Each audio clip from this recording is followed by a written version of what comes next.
Labdien! Paskatīsimies uz aizritējušo šī gada 18. nedēļu. Tajā aprīli nomaina maijs, savukārt vairumā gadījumu Eiropas enerģijas tirgū tas nozīmē, ka fokusā nokļūst finanšu instrumenti jūnija mēnesim, kas ir nākamais piegāžu mēnesis. Par katru faktoru detalizētāk turpinājumā. Vislielākā cenu kustība šobrīd ir naftas tirgū. Tur samazinājums un naftas cena samazinās līdz $61 par barelu.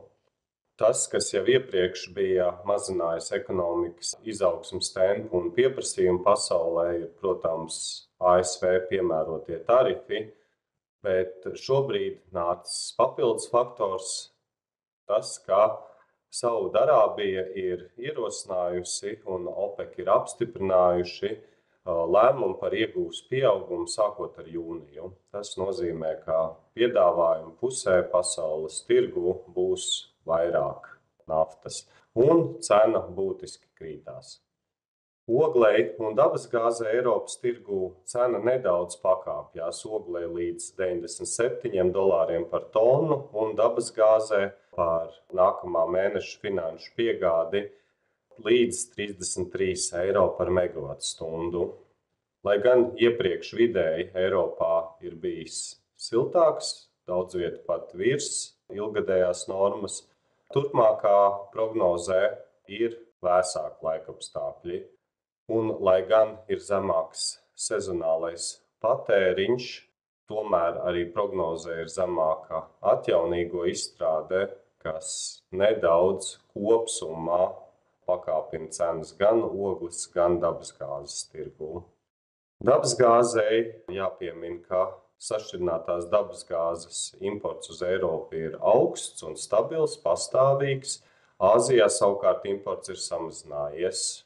Un kombinācijā ar sezonāli mazāku patēriņu ir ļāvis papildināt arī Eiropas krājumu līmeni līdz 39% aizpildījumam, bet tas vēl joprojām atpaliek pret iepriekšējā gada rādītāju par 23%.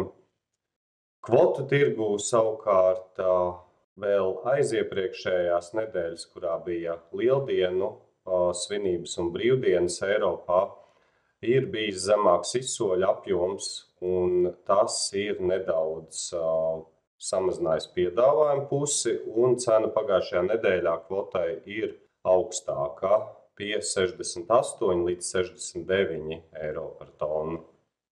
Elektroenerģijai Nord Pool spot tirgu pagājušajā nedēļā vidējā cena samazinājusies gan Ziemeļvalstu, gan Baltijas valstu apgabalos. Ziemeļvalstīs būtiski samazinājusies cena par 60%, un tā bijusi vidēji pie 21,6 eiro par megavatstundu. Cena Baltijā arī kritusies par 31%, un tā ir aptuveni pie 66 eiro par megavatstundu vidēji. Kas tad ir ļāvis vai iespaidojis cenas kritienu? Pirmkārt, pieprasījums ir bijis zemāks gan Baltijā, gan Ziemeļvalstīs. Droši vien, ka šis pieprasījuma samazinājums būtu vēl lielāks, ja ne vēsāki laikapstākļi. Bet to kompensē augsta vēja izstrāde. Pagājušā nedēļa bijusi pietiekami vējaina un pat brāzmaina. Līdz ar to cenai šis, protams, no enerģijas ražošanas piedāvājuma puses pieaugums nozīmē cenai samazinājumu. Un nākamajam gadam vērtējums par nākamā gada bāzes piegādi elektroenerģijas tirgū Eiropā vidēji ir nedaudz pakāpies. Tas balstīts uz dabasgāzes kvotas un ogļu cenas nelielo kāpumu, un kopumā Ziemeļvalstu apgabalos cenas robežās no 35 līdz aptuveni 50 eiro par megavatstundu.